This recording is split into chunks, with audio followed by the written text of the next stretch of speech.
Well, a good news report there by John Anthony, top of the hour. Rest in peace to Mayor Berkeley. And we're going to talk to Michael Mahoney just while it's top of mind. He's going to be here at 9:05 to dive into the life and legacy of the late Kansas City mayor who passed away yesterday. And 12 years, longest tenured mayor. How many are now wondering if Quentin Lucas can run for a third term? He's not. He can't. That's no longer possible. But either way, we'll be talking plenty about the legacy of Mayor Berkeley throughout the morning here on KCMO. Good morning. Welcome in on a Thursday. And I'm sure many of you yesterday saw all the noise and all the news surrounding the Royals. It had been quiet for 2 months, and I think it was, I guess it was yesterday, we were having the conversation on the show in the 8 or 9 o'clock hour about how the Royals haven't said anything in the better part of 2 months. I mean, today's the last day of November, and we were told in July, August, that the Royals were going to know where they were headed by the end of the season, the end of September. Well, then they delayed their deadline, and they said, some point in the next few months we'll tell you what our plans are. Well, we're sitting here, we're going into December tomorrow, and they still have no idea, at least they haven't shared publicly, with what their plans are. So another media person in town yesterday kind of got the ball rolling on this and suggested that the Royals and the Chiefs could end up moving to Kansas if things completely fell apart with Jackson County. Now, I don't believe that, not yet at least. I'm not saying the offers or the interest isn't there. It is. But I think what this was a planted media report intended to get Jackson County off its butt and moving along in this negotiation process, because that is where the frustrations lie right now. So I started doing some digging on this yesterday, and the frustrations when it comes to both teams are not with Kansas City. The frustrations are with the incompetency of Jackson County. And I know that's not going to shock anybody listening right now, that Jackson County is fairly incompetent, but it is from the top on down. Whether it's Frank White's office, whether it is the entire legislature, which there is an enormous amount of infighting within that legislature right now, mostly driven by politics. There's a lot of people on that legislature that want Frank White's job in a couple of years. So each of them are, in a different way, positioning themselves to try to be in a place to take Frank White's job. So there's a lot of political infighting and egos going on there. But in the end, you've got a situation where both teams are saying to Jackson County, can we get something on the ballot in April to extend the 3/8 cent sales tax for the Royals to get their new ballpark downtown, and then, of course, for the Chiefs to do upgrades out at Arrowhead Stadium? That's the conversation that's being had. The Chiefs, at this point, as I understand it, they want to stay at Arrowhead. Clark Hunt, he knows how his late father felt about that place. He said it was, I'm paraphrasing here, but, his happiest place in the world. So he respects that of his late father, and he wants to stay there for the foreseeable future. But he knows he needs that 3/8 cent sales tax. And what they're going to ask for, and what they're apparently asking for, as I understand it, is just a continuation of this 3/8 cent sales tax that's obviously been in place for a long time. Well, that's not sitting well with a lot of different people. From Frank White's office to the legislature, they're trying to basically wheel and deal on this thing a little bit. So the Royals and the Chiefs are like, hey, we're not asking for anything more. We're just asking to continue what we have. But because of the political infighting involved, that's not working thus far. And it's not only that it's not working, but it's that Jackson County has been so slow to try to come to the negotiating table and actually have a conversation and have a back and forth on all this. And that's where the frustrations for both of these teams lie. So some of the reporting that you saw yesterday from other folks suggesting that, well, if Jackson County doesn't get its act together, they're going to Kansas. I think in large part that's a bluff that was put out there as a way to get the Jackson County legislature moving. And I don't blame them one bit for doing that. The frustrations are not with Kansas City. The frustrations are with Jackson County. Now, why is time of the essence here? Because a lot of people point out, rightfully so, hey, the leases at the Truman Sports Complex are there until 2031. So there's not an immediate need to necessarily get this thing on the ballot in April. but there is. The reason the timing matters is because Governor Mike Parson, of course, down in Jeff City, a Republican, is very favorable to helping out both teams. But he's really favorable to helping out the Chiefs. He's a lifelong Chiefs fan. We know this state, of course, lost the Rams. They don't want to risk. They want to keep, above all else, they want to keep the Chiefs in Missouri. And the governor is willing to help them with that, with potential state funding. Well, remember, Governor Mike Parson is done in January of 25. So he's really got 11 months here where he can figure out a way to work around the budget to potentially help both teams out, but most notably in this case, the Chiefs. So based on what I'm hearing, the Chiefs are the ones who want to get on the April ballot even more than the Royals. The Royals technically have time. Not that they want to waste time, but they have time. The Chiefs, who may have some decent money from the state coming their way to upgrade Arrowhead, they want to get on that April ballot because the budget process with the state legislature has got to be done around that time next year, and they want to make sure whatever they can get their hands on, for lack of a better phrase, they're able to get their hands on by extending the sales tax, and the state then knows, hey, they're getting this much money from the county, and then we can chip in whatever that number of dollars is. So it's as much about the state legislature and getting some money from the state for the upgrades as it is about the county monies. That's why they don't want to wait for a new governor to come in January of 25 who might just say, screw it. We don't need to pay the baseball or the football teams or the baseball teams, and we're out of that business. And if they go to Kansas, so be it. I'm not saying anybody who's running to replace Mike Parson feels that way right now. I don't know the answer to that, but they don't want to risk it because they know they've got a guy who is willing to work with them. And then on top of that, you heard a lot yesterday, too, in the wake of some of these reports about how, Chiefs, Royals, they're going to be looking elsewhere. And I mentioned to you, I thought that was a planted story, in large part to kind of get Jackson County moving. What does this mean for Clay County? Of course, the site up north that has also been talked about as a finalist for the Kansas City Royals. I think I don't want to say it's done. That's not fair because they are, as many of you noted yesterday, still doing some site testing up there. They're doing soil testing. Why would the Royals pay for that if they aren't serious about Clay County? But all I'll say is this. If it was a serious option, if the Royals really liked Clay County, they could tell Jackson County to pound sand, admit it's a complete mess, and go up to Clay County. And they haven't done it yet. So ask yourself why that would be. If Clay County was such an attractive site, and it was a place that they really thought they could do business and do it well, why haven't they just moved? I mean, it's been 2 months since they were supposed to have an answer. And by the way, if you're telling me that, they're doing the soil testing, if Clay County was that serious of an option, why didn't they do the soil testing 3 months ago when they put their own deadline in for the end of September? So that's why it's just not adding up. Clay County, when it first came up, I thought it was being used as a secondary option and a play to pit Clay against Jackson. As time went on, I thought maybe this is more serious. And I thought I had a pretty good shot. I maybe thought it was 50-50 over the summer. But over the last few weeks, I've thought to myself, I can't help but think that Clay County is being used here. Mm-hmm. I can't help but think, but Clay County is being used, John, as simply leverage to try to get Jackson County to do what they want them to do.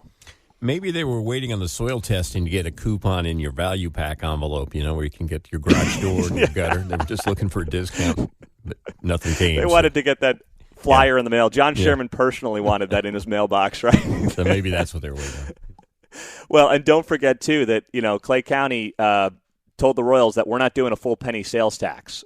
They came back, from what I gathered, a half a penny sales tax, and the Royals are like, we need a penny. So maybe they can find somewhere in between that works for everybody. I'm just saying, right now, if I were handicapping it, Clay County has fallen back of the pack quite a bit.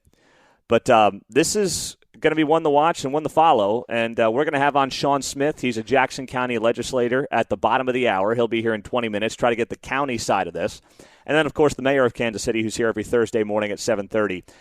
We're going to talk plenty about that with him in about an hour and 15 minutes. So we've got a full morning ahead. Up next, two stories we led the show with a couple of days ago. Real tragedies, but I do want to update you on each of them. The kid who was found in the back alley downtown, we have a little more details on what happened to that kid. It's terrible. And then the two clowns who led Overland Park Police on a high-speed chase from TJ Maxx. I mean, of all places, are you kidding me? We've got some details on that story as well. We'll give those to you coming up next on 95.7 FM KCMO. Well, it's looking awfully sketchy downtown, and this is a story. I don't want to be talking about this kind of blood and guts, especially when it comes to children here on KCMO early in the morning. But this is a story that we had for you a couple of days ago as one of our lead stories. So I want to make sure I'm at least updating it for you and sharing with you what we know right now. So you probably, if not, maybe you haven't seen or heard the news that a 5-year-old boy was found in an alleyway downtown by 10th and Grand a couple of mornings ago. It was like 10 o'clock in the morning this kid was found down there. And he ended up dying. And it was a total crazy incident. There wasn't a lot of details around it. No one really knew what had happened. There was bodily trauma is what they described, but it wasn't necessarily, viewed as a homicide, at least not yet. Well, now some of the people in the apartment building are talking about what happened, and they're speaking to the media. And let's just put it this way. There's a lot out there based on what people are saying around the building that would suggest this kid was always in trouble with his mother, was always getting yelled at by his mom, and there may have been, as one person called it, a tense household situation going on. That's not me jumping to conclusions. That's what people around the building downtown at 10th and Grand are saying. Let's roll Fox 4, who interviewed a bunch of the folks in that building. A neighbor who occasionally watched him for extended periods of time shared her photos. Other neighbors say he's easy to recognize. I've been here 6 years. I've seen them around at least 200 times. A lot of people have strong feelings because it was a child that we all kind of knew. My mom actually called me right away, and she was like, it was him, and it was really upsetting. And a lot of our neighbors have been asking each other, like, are you okay? Very sad to hear that it was him. It was a sad situation. I would see them in the hallway sometimes. It seemed like a tense home. You try to do something. I try to talk to the office or somebody. If I see them just wandering, I try to do something. People were telling me he was pretty much running around alone, in the cold with just a shirt on. But all I have witnessed when I seen him was his head was down. She was yelling at him.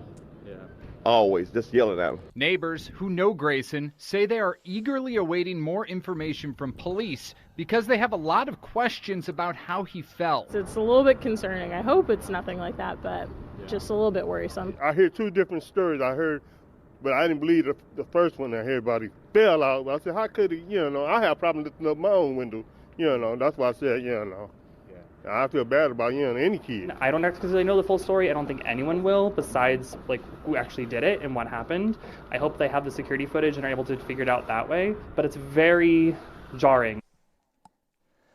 That's from Fox 4, and certainly it is incredibly jarring. And right now there are more questions than answers on this and what happened to this child. And I hope, I really hope and I pray that KCPD gets to the bottom of this, because what happened to this kid? I mean, I've got a 5-year-old myself, and I'm not going to jump to any conclusions, but clearly you can tell based on what people around the building are saying that there was concern that 5-year-old Grayson O'Connor may have been in a home that potentially wasn't the safest.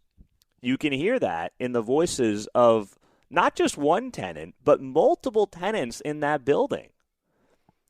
You had other people watching the kid. You had one say that they all suspected it was him the minute they heard about it. You heard people talk about the relationship that apparently existed in that home. And then one guy is saying, I can't open up my window. So how does that happen with a 5-year-old? All questions that need to be answered. And now you've got Kansas City Police, of course, investigating this as they should. And I hope that they find an answer on this whole deal sooner rather than later, because this is one of those things that this kid, this Grayson O'Connor kid, he deserves justice because something happened to him. It's very telling, by the way, that his guardian is not on television right now, potentially saying, hey, this is a tragedy, and that's not always right because we see people all the time too, right, who end up going on TV and saying what a tragedy, and they're guilty of something. So, but I am noting that it's kind of interesting to me, John, that no one related to this kid is saying anything publicly right now. I did read in one of the stories a person described as the mother had been hospitalized that day. I don't know if it's a result of the trauma or which event happened first, but I did see that part. Okay, well, that's good to note. I had not heard that part of the story, but obviously that matters as well exactly. when you talk about what happened here.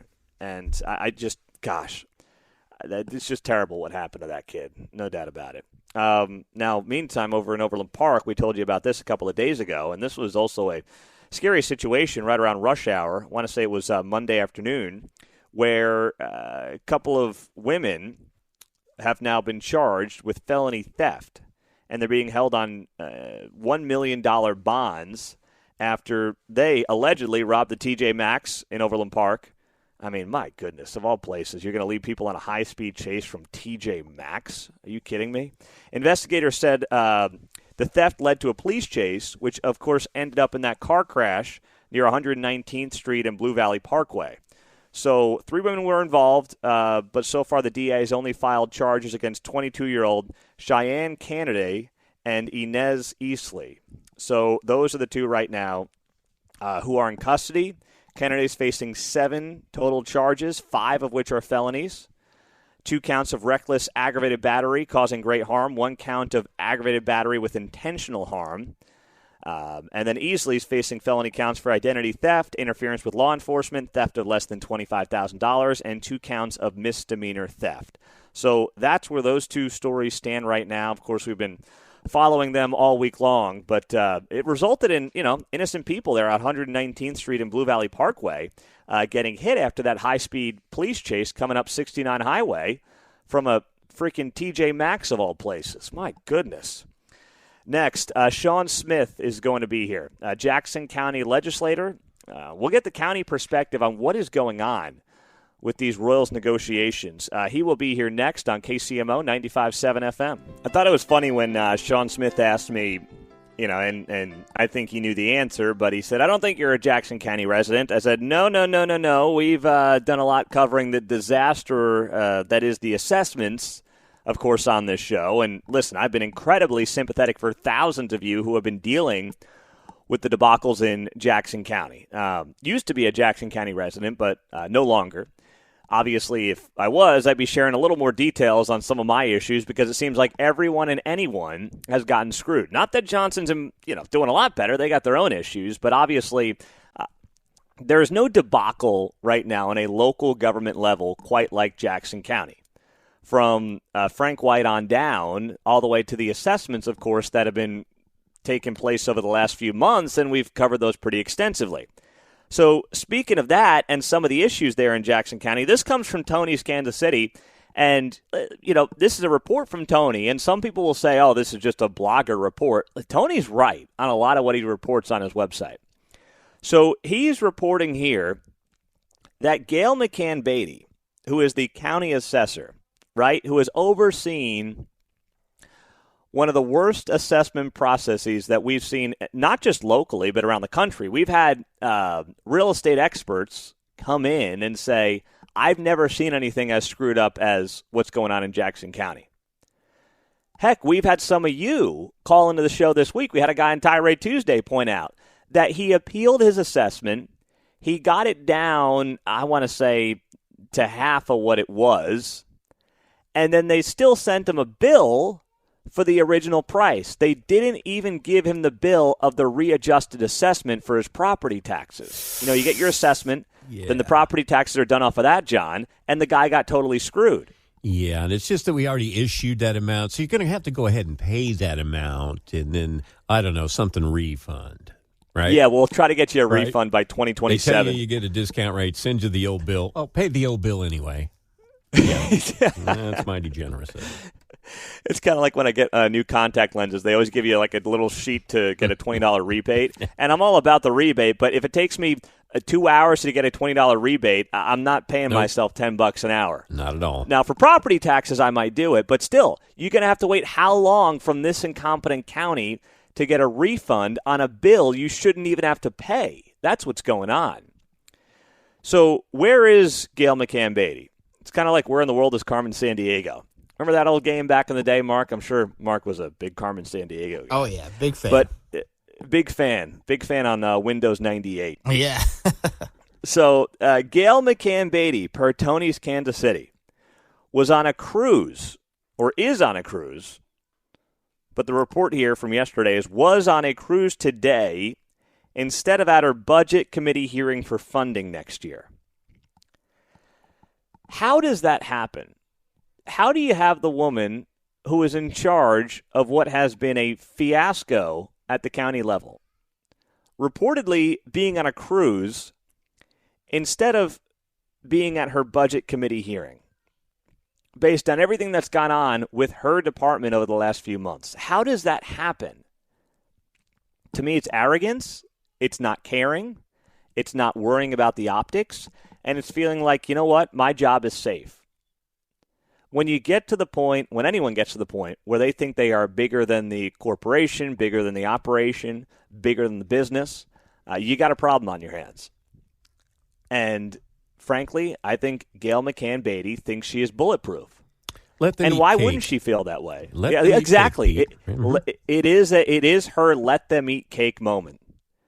As you are sitting there getting your bills right now in Jackson County, your property tax bills, because the assessments were done over the last few months, and many of you might be wondering, how am I going to afford this? Know that the lady who oversaw the debacle that is the assessment issues in Jackson County is currently on a cruise. I'm sure she's having a mimosa as she wakes up this morning on your dime. You are paying, in part, because she's a county employee, so that means you pay her. You are paying for Gail McCann Beatty, according to Tony's Kansas City, to wake up this morning on a cruise somewhere and enjoy a mimosa, maybe a Bloody Mary to go along with it, and just having the time of her life. It is the let them eat cake moment that she's having here. That's what this is. And if you're somebody who has dealt with this, and I know there's many, we could do a whole show on this, many of you who have dealt with these issues, who obviously have struggled with the county, this has got to be something that infuriates you more than anything else, because your bills are coming due. You're getting them in the mail right now, this week, last week, next week. You're going to be getting these things in the mail, and you've got a county administrator who is out there on a cruise right now, who is having the time of her life. I'm sure she is, on your dime, with everything that's gone on the last few months. Like, she can go on vacation. I'm not saying she can't go on a vacation. But going on vacation, by the way, when you're supposed to be in a budget committee hearing for funding next year based on everything that's gone on over the last few months, that is just giving two middle fingers to not only the taxpayer, but everybody at the county level, is what that is. And it's, even for her and even for that office, it is pretty stunning. And it is wildly arrogant. But I can't say it shocks me anymore, because nothing at the county level in Jackson County shocks me anymore. Nothing does. 913-4087-957. That's our text line. That's also our studio line here on KCMO. Pete, maybe we should welcome her home at the airport with some signage. Yeah, that could be entertaining, if nothing else, although she may be in a private jet for all we know. News coming up in 2 minutes, and then Shawnee Mission East. White guy, black girl, fight, punches thrown, suspensions. We'll get to the details next. Well, in a story that has now gotten some national attention at Shawnee Mission East, this thing is moving very quickly, this story, and we're going to share it with you here on KCMO. Happy Thursday as we approach the end of the week. Thanks for being here. Mayor Lucas will join us in a half hour. So, Shawnee Mission East, what we know right now is there is a video, which we'll play here momentarily, from the halls of Shawnee Mission East, that shows a white male student repeatedly yelling racial slurs at a black female student before a full-on fight starts. Now, one student has been charged with one felony count of aggravated battery in Johnson County Court. There was a protest that took place this week. Another one is happening today at Shawnee Mission East. Witnesses are saying it all started when the black teen confronted another high schooler about calling African-American students slaves. Video shows the situation then dissipates before things take a turn. Fox 4 notes here the white male student, and we'll play the clip for you. The white male student tells the black female student to shut the F up. They confront each other. In the video, you can hear the boy call her a racial slur at least twice. As the two students walk toward each other, he pushes the girl, and that's when a brawl breaks out, which lasted about 30 seconds before people start to break it up. Witnesses and a friend of the female student say the girl broke her nose in the fight and suffered other injuries. Both students suspended. The district is not sharing the exact length of the suspension. All right, let's roll the clip. This is a clip that has gone viral. It's gone national from Shawnee Mission East. Let's play it.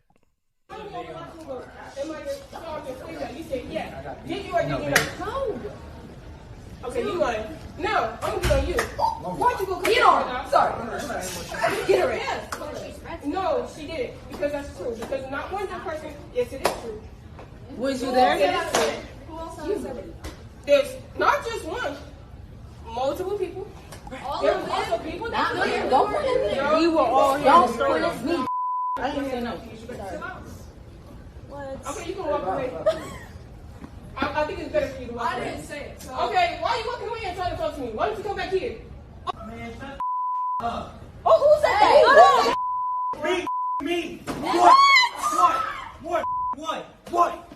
What? I'll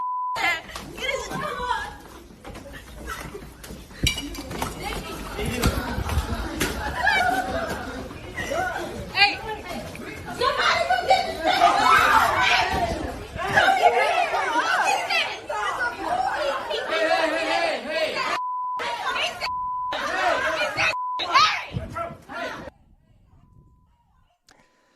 That's the audio of this fight at Shawnee Mission East. It's gotten millions of views on X, formerly Twitter, is where it's going viral right now. And there have been suspensions for both of these students.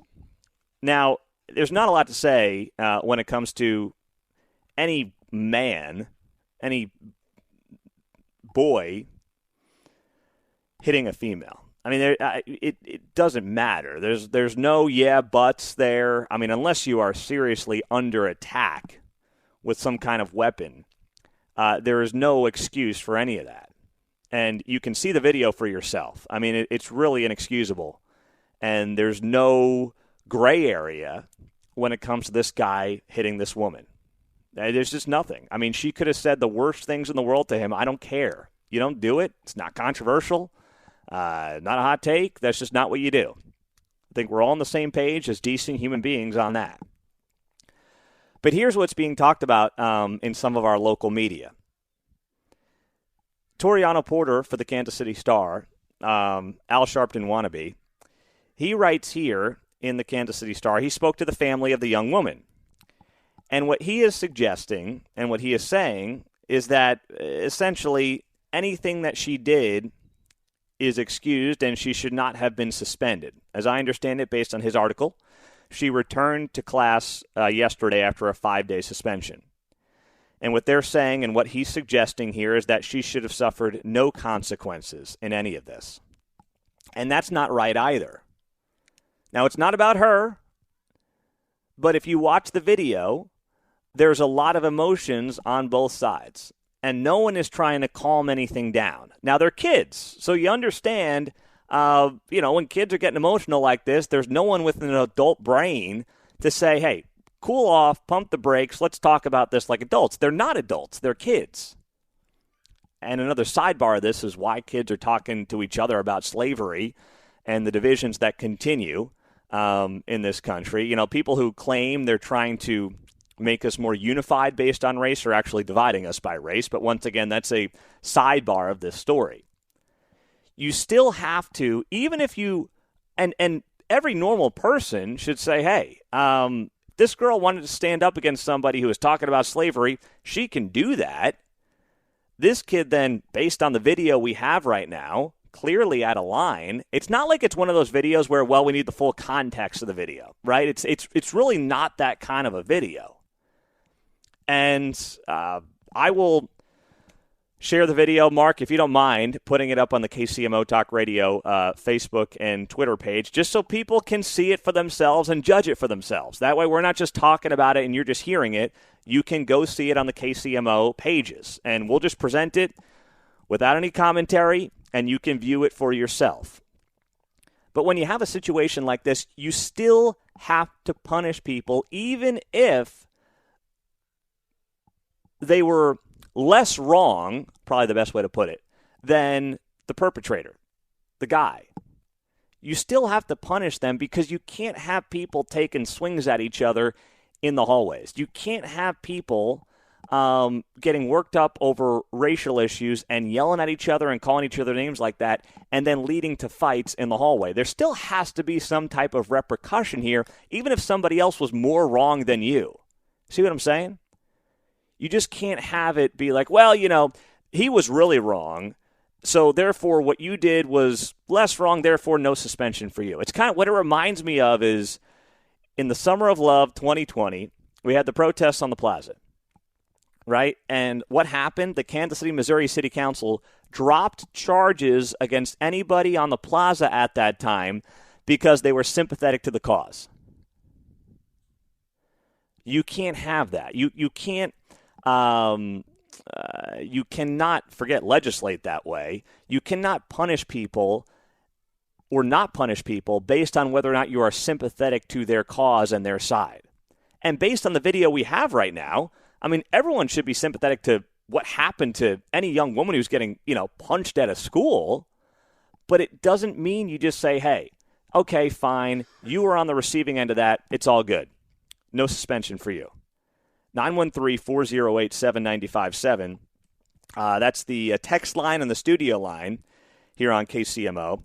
Pete, instead of saying boys don't hit girls, how about saying nobody should hit anyone? Well, I feel like that's probably stating the obvious, but, since we're talking about this story and you do have a boy hitting a girl, that's obviously even more inexcusable. That's the point of the conversation right now, and that's where we're having this conversation right now. But this thing has gone all over the internet. It has gotten national attention now, and it happened right over at Shawnee Mission East. So be sure to see it, and then we'll take your calls on it throughout the morning here on KCMO, but it's not a good look. Now, does this mean, by the way, there is rampant racism at Shawnee Mission East? Because that's going to be the next part of this, right? They're going to apply it to Shawnee Mission East, then they're going to apply it to Johnson County.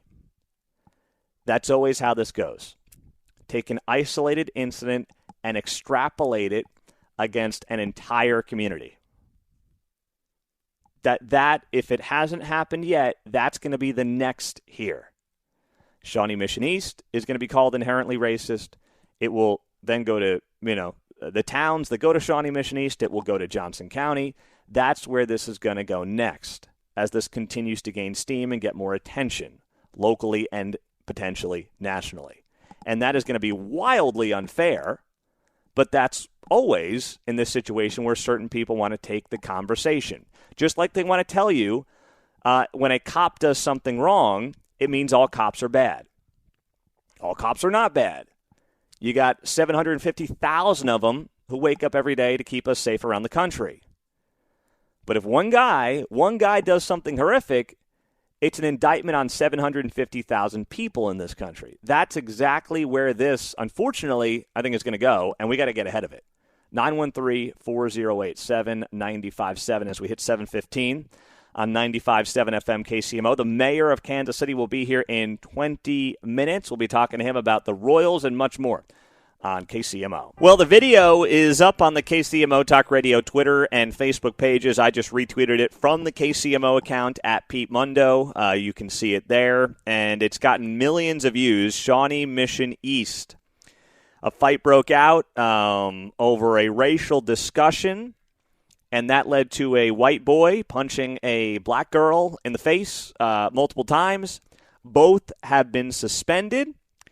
And now the question is, what is that fallout going to be? Will there be expulsions? I don't know. We don't have any idea. Some are saying that she should not have been suspended. Listen, she should not have been suspended like he got suspended, but you can't not suspend somebody who did engage in a fight at school. You can't not suspend that person, even if they're more in the right than the other person is. You still have to have consequences for throwing a punch at school. But obviously, this kid, there's no two ways on this video. You can see it for yourself. He's clearly in the wrong. I mean, any guy punching anybody's in the wrong. But certainly any guy punching a female is way in the wrong, especially when you got racial slurs involved as well. 913-408-7957. Let's start with John in Kansas City. What's up, John? Good morning. Good morning. How are you today? I'm well, John. Good. In my day, this would be simple assault. I want to know why they're charging the kid with a felony. Granted, it was wrong on both sides of the fight. Everything. I saw it twice. He shouldn't have pushed her. He really shouldn't have. You don't push women. But women don't swing on men the way that she did. She initiated the fight by swinging on him after he had pushed her. It's clear on video. Mm-hmm. So, but I mean, is there something to be as he does? If he gets charged with a felony, she should, because she initiated the swings. Well, hold on. I'm watching the video. He's walking up to her aggressively, and they kind of push each other at the same time. Okay, and then who swings first? You're girl. You're seeing the video just like I did last night. Yeah, she swung first. She swings. Yes, she swings. Yes, she does swing first. No doubt about it. Yes. You're allowed to fight back. Male, female. You don't think matter, in my viewpoint. You really? See, I disagree with that. I disagree with that. Hold, John. Just as much of a man. The way hold on a second. We've talked about this is interesting because with all the crazy gender topics that we've talked about in this society over the last couple of years. We've talked a lot about how men and women are completely different creatures. I don't care if a woman swings at me. And by the way, he came at her very aggressively if you look at the video. But if a woman swings at me, you know what? Especially, yes, she was not a small woman, but if a woman swings at me, I'm sorry, as a guy, I cannot swing back at a woman in that situation. I just can't do it, especially when you're coming aggressively at her, which if you watch the video, he was. Right, but I can't say I would in that same instance, but he has the right to since she balled up her fist and swung first, in my viewpoint. Okay. John, thank you very much. 913-408-7957. Let's go to Mike in Olathe. Mike, you're next up. Good morning. Hello? Mike, go ahead. Hi, Mike. You got the right mic here? Hello? The guy, you're on the air, Mike. Go. Okay, I got it from the other end. I'm Latino. When I was in high school, an Anglo started pushing me around. I punched him. We both got expelled. So I see it from the other end. But, adults are misusing the situation, and this is what bothers me. Kansas City Star, they're using it for an agenda. Luckily when I was in school, there were no adults that intervened that tried to exploit the situation. This is what bothers me about it. But, yeah, I was the same thing. I was called a greaser by some Anglos. He pushed me. I punched him. We both got expelled. All right. Thank you very much there, Mike in Kansas City. Let's go to Mike in Olathe. Mike, you're next up. Hey, man, as a high school teacher who tells people that if we're going to believe in what the truth is, if we are really going to stand by the fact that sexes are what they are, period, the end, this cat should not have swung at her at all. He should have walked away because she is a girl. If we're going to believe in virtue and believe in what is true and pronouns are what they are, we are going to have a little more chivalry. We're going to be men and boys. So this kid was obviously brought up differently than you and I were. But as soon as he was out of line with his comments, that's just stupid, childish crap. She was upset. She swung, but she swung. The key word is the pronoun she. He walks away, period. Okay, she's a bully. Big deal. She's a girl. I don't give a crap how big she is. Walk away, man. That's the problem. Thank you, Mike. That's how I was raised, man. I mean, listen, you don't put a hand on a woman. I don't care. I do not care. And let's be honest, too, as Mike pointed out, this guy was also the one who was dropping some words that obviously no one should be saying. No one should be saying. But that is well said. I mean, look, that's how I was raised. I don't care. Especially when also he's walking aggressively at her. He's using the N-word, and then the whole thing spirals out of control. Coming up, the mayor of Kansas City, Quentin Lucas, is going to be here. A lot of drama surrounding the Royals, a lot of reporting yesterday. We had some of it, what their future holds. We'll get to that with the mayor of Kansas City next on KCMO Talk Radio. I mean, it's American tradition. You watch it on TV. The Rockefeller Center Christmas tree gets lit up in New York City. Well, last night, all hell broke loose, and it happened right outside Rockefeller Center, and that kind of weaved into right in front of the Fox News building as well. Of course, we carry Fox News, top and bottom of the hour, here on KCMO. They're our news affiliate here. And there were protests that took place outside of Fox News headquarters, calling them, genocide sympathizers and all the usual nonsense regarding the Israel-Hamas conflict. As Israel, of course, is trying to get back hundreds of its citizens who were captured after, over 1,000 were killed on October 7th. Somehow the people promoting genocide are the Israelis in all this, which I'm still trying to wrap my head around. But you had thousands and thousands of protesters outside of Fox News last night and outside of the Rockefeller Center tree lighting. And we've got the audio. Let's roll the tape on what it sounded like.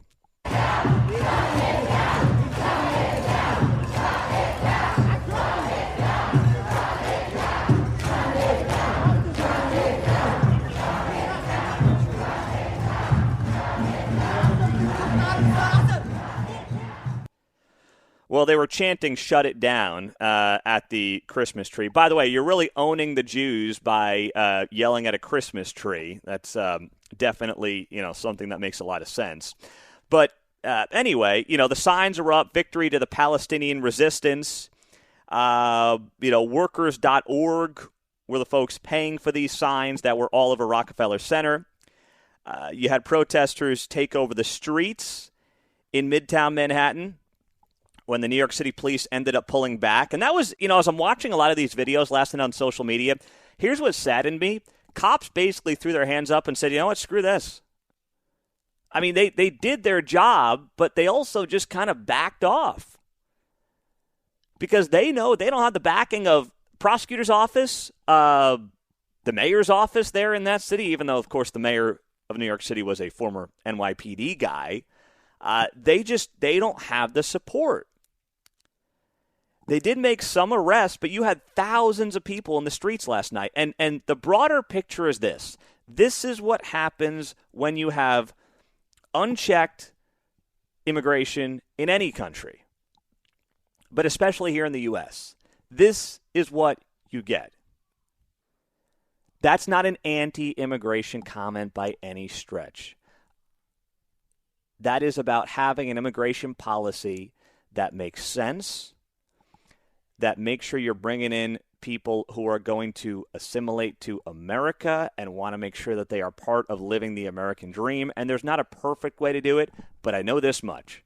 The policies of the last few years are sure as heck not the way to do it, John. I know that much. Well, I think we can start teaching civics lessons right off the bat. I mean, this is more of a symptom of callow city leadership as much as anything, right? And it was weak-willed about even saying, look, you can protest. This is America, but get out of their way. You don't have the right to be obtrusive and obstruct other people. You can protest. But all this obstruction is crap, and all this, oh, yeah, you better stay away. No, get in charge of it. Yeah, you're right about that. And I'm thinking about this, too, historically speaking. When you look at the immigration in this country, we basically had unchecked immigration. I mean, people came through Ellis Island and everything, but basically almost anybody could come to this country when you talk about like the late 1800s through the early 1900s. And here's the thing. It was basically acceptable, and here's why. The only people that were coming to this country were people who were going to find a way to try to make it. They had no choice. There were no welfare programs. The only people who were going to come to America over 100 years ago were people who were willing to sacrifice everything and risk their own demise for a better life, to try to live the American dream and do whatever job they had to do to put food on their plate and get ahead. But since the welfare program started picking up in the 1930s and obviously have gotten on steroids ever since then, that's not the case anymore. And this is what you get. You don't have to assimilate if the government of the country you're going to is going to be handing out checks left and right. And that's just a fact. I mean, I was looking this up. The Center for Immigration Studies, 50% is the number, give or take, depending on the year, of non-citizens who access welfare programs in this country. It's been as high as 63%. So if you have a country where you're not checking and you're not doing a good job limiting the immigration, and then you're also allowing over 1 in 2 folks to access welfare programs, you are creating a system that is bound to fail. There is no longer an American identity if you allow that to happen. Whereas 100+ years ago, man, you better assimilate, because if you don't assimilate, you don't learn the language, you're not getting a job, and you're going hungry real fast. Now there's very little incentive to do that. And that has helped create a lot of what we're seeing today. The identity is going by the wayside. And that's not about race. The country's identity is not about white. It's about an American ideal, and we're losing it. Last night, Jesse Waters ends up having the kid who has gone viral in Chiefs Kingdom on his show. By now, if you haven't seen the story or heard the story, let me reset it real fast for you. By the way, happy Thursday morning. You had this kid who showed up at the Chiefs game on Sunday, and it was in Vegas, of course. It wasn't here at Arrowhead. And he shows up with his face painted half red and half black. And then, of course, he does have the Native American headdress on, which you cannot wear at Arrowhead Stadium anymore. They banned that a few years back. So right away, you kind of stand out. You're a kid, front row, face painted black and red, headdress on, you kind of stand out, right?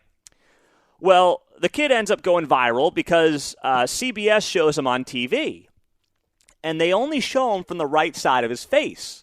So it looks like he's got a headdress on and his face is painted black, as if he's doing blackface. Now, it was not painted black. He was not doing blackface, but the media showed him, and then, of course, social media went wild with it.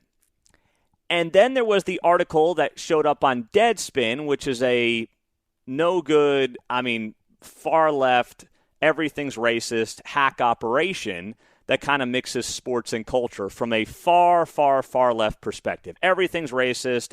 That's just kind of par for the course with what they do. And they wrote about how this kid was in blackface and all this stuff. And it was despicable. It was disgraceful. It was disgusting to drag a 9-year-old kid through the mud like that. And I made all that very clear. Now, I talked about this first on Sunday night on social media, and many of you ripped me saying, oh, why are you making this a story? I'm like, I'm not. It's already a story on social media, and it's only going to become a bigger story. And I was right about that, and that's exactly what happened. It became a national story. And there's no doubt, I could sit here for 10 minutes and do a big monologue on how Deadspin's horrible, the kid and his family should sue Deadspin, and it's ridiculous that they're attacking a child. And that's absolutely true. Absolutely true.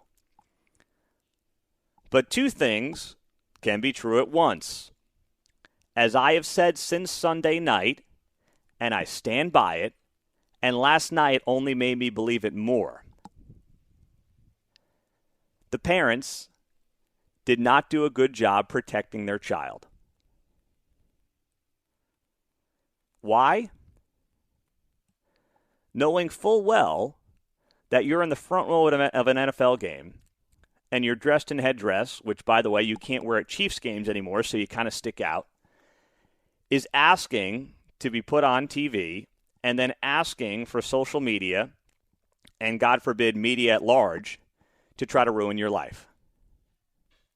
Now, you may say it's wimpy, as many of you have said, to view the world that way. We cannot sit here and acquiesce to anybody who is going to, take this thing out of context and try to ruin this kid's life. In a perfect world, you're right. We don't live in one. So I believe it is the job of parents to protect our children from going viral for something like this. I don't want my child going viral. I don't. If I want to go viral, if Dad wanted to do it, I stand behind Dad. But sending out a 9-year-old kid and saying, yep, let's hope this works out and, we don't end up becoming a viral sensation, nah. And last night only confirmed it for me, my feelings on this. And there's two feelings. Yes, feeling one, this kid is getting railroaded. The media is full of hypocrisy. If he was a boy dressed as a girl, they would have applauded him. All that is true. But then we also have to think 3 steps ahead. How do we protect our children? And by the way, when I saw the Jesse Waters clip last night with the father and the son, I only felt worse for the kid. If the dad wanted to go on Fox News and blast Deadspin and blast the media and defend his son, okay. But he dragged his 9-year-old son on national TV. That is irresponsible. You want to put yourself on there and do the right thing as a father and stand up for your kid? God bless you. You're going to drag your 9-year-old son on national TV in front of millions of people and go for the whole sob story? No. And listen to this kid. I want to play the clip of this kid. Take a listen to what he had to say. Holden, how are you feeling right now? It's okay because a lot of kids at school are getting excited, but it's starting to get me a little nervous because if they go a little bit overboard, it's a little scary. I bet it's scary. It can be a very overwhelming experience. How has the community been in terms of support? Okay. So far. That kid has been put into the middle of the culture wars, and no child deserves that. Kid's 9 years old. He should be out playing with his friends. He should be living a child's life, not going through a national conversation, getting plopped on Dad's lap on Fox News to be the latest pawn in the culture war. And by the way, I agree with what they're pushing back on.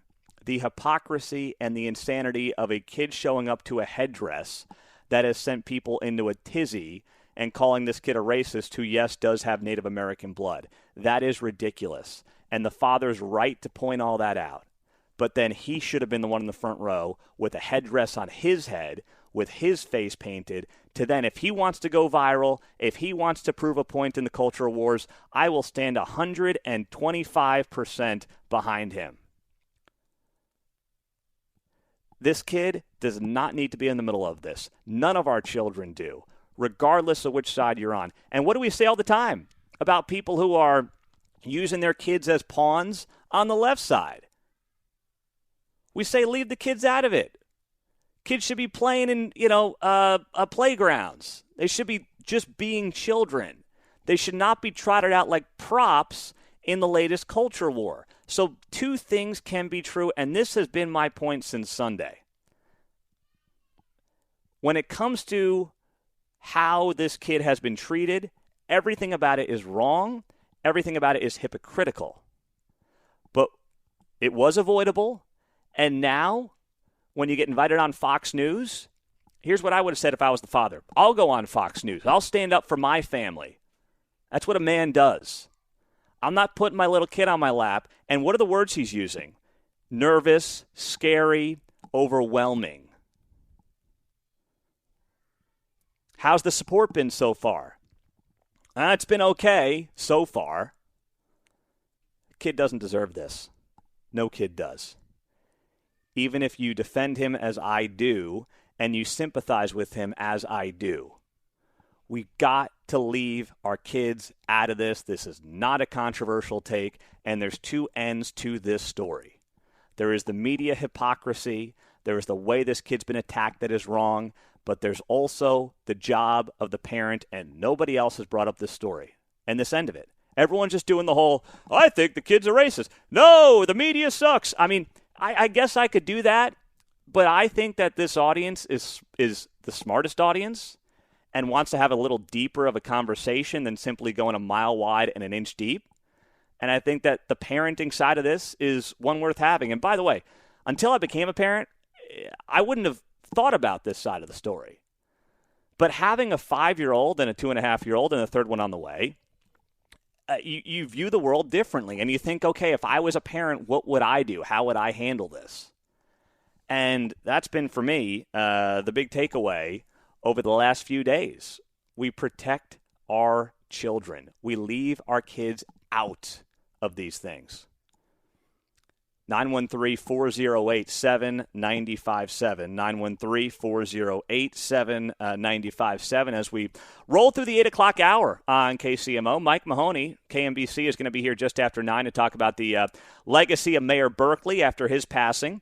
And Byron Roberson, who filed for Johnson County Sheriff, will be here at the end of the hour. We'll get to you and much more as we roll through the 8 o'clock hour on KCMO Talk Radio, 95.7 FM. 913-408-7957. Welcome in on a busy Thursday morning.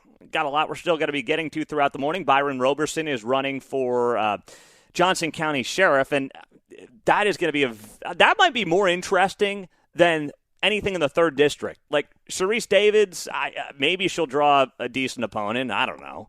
But I don't think there's going to be a lot of juice there. I'm certainly not going to cover it. I hate to say like I did the last couple of cycles because she's winning by double digits. What am I going to do? Try to hype you up on something that doesn't have a great chance of changing? Probably not. But suddenly, Johnson County Sheriff's race is going to have some juice to it. So that'll be interesting. Byron Roberson in 25 minutes. And then Michael Mahoney on the legacy of Mayor Berkeley, who passed away just after 9 o'clock. We appreciate you being here and being a part of the show on KCMO Talk Radio. So speaking of adults, since I don't want to talk about kids anymore, and I don't want to make kids part of the spotlight anymore, how about this from page 6? If you are walking around town, you may bump into Taylor Swift. From the New York Post, Taylor Swift is planning to hunker down with Travis Kelce at his new $6 million mansion that he bought last month. Of course, that's right in Leawood. It's no secret. It's out there. It's public knowledge. I'm not sharing any information that isn't already known. But the New York Post wrote that Taylor Swift's plane went directly from Brazil to Kansas City on Monday of this week. By the way, that would be like 7 different flights if you weren't flying private. So they are going to be spending some time together. And this is going to be, as is noted by a couple of insiders, their first real test of their relationship. They've kind of been in that honeymoon phase, getting a lot of paparazzi attention. She comes here, he goes to New York City. It's kind of in that getting to know each other phase. But now they're going to hunker down for a little bit, John, and you know how this goes. This is going to be, if they can get through the holidays in one piece and get through these next few weeks, the kid's got a chance. Numerous crass thoughts entered my mind being a male, and you try to readapt with a female in a new relationship. You're kind of, on your tiptoes there and watching your dietary habits, if you follow what I'm saying there.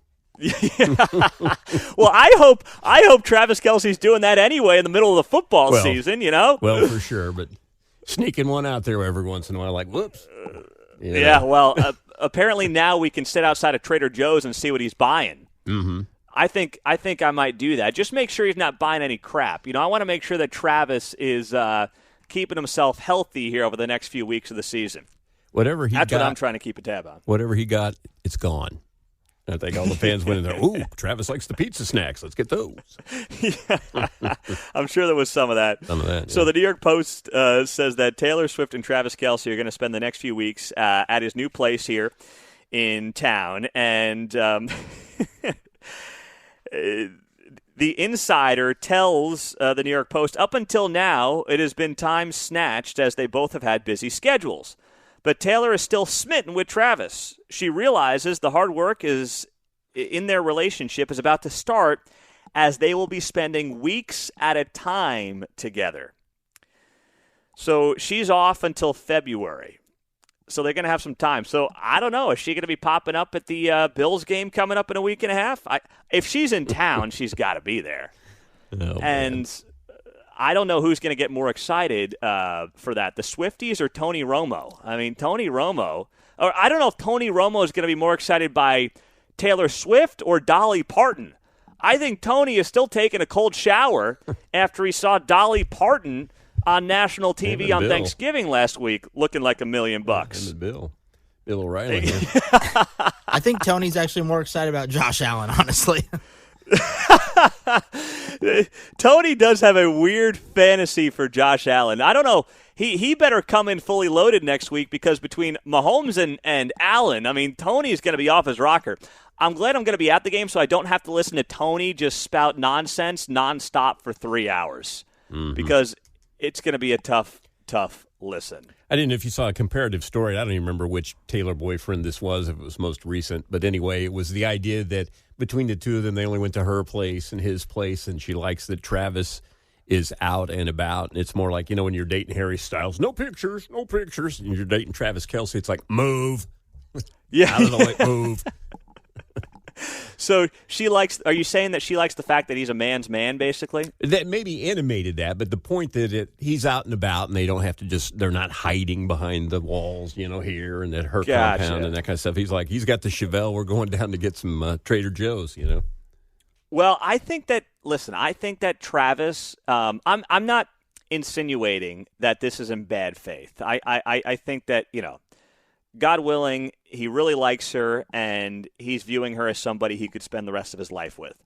But I don't think Travis minds the attention and the fact that he is no longer just football famous. Oh, yeah. He is now famous. Mm-hmm. Like, I think that he views himself that way. I think he wants a post-football career that may not even be football. I don't know if he's the next Michael Strahan, doing Good Morning America stuff. But I think that Travis views himself of that ilk. Sure, he's put himself out there from the beginning. He's got TV series, et cetera, et cetera. Got the podcast, which is number one, even prior to all that. So, correct. Yeah, exactly right. He had the podcast, obviously. He did when he was a kid and no one knew who he was, he did that reality show. So he's always had interest beyond just playing football. And he did this big piece, if you missed it, in the Wall Street Journal a week and a half ago maybe, where he basically admitted he thinks more about retirement than most people realize. He's 34. It's pretty old for a tight end.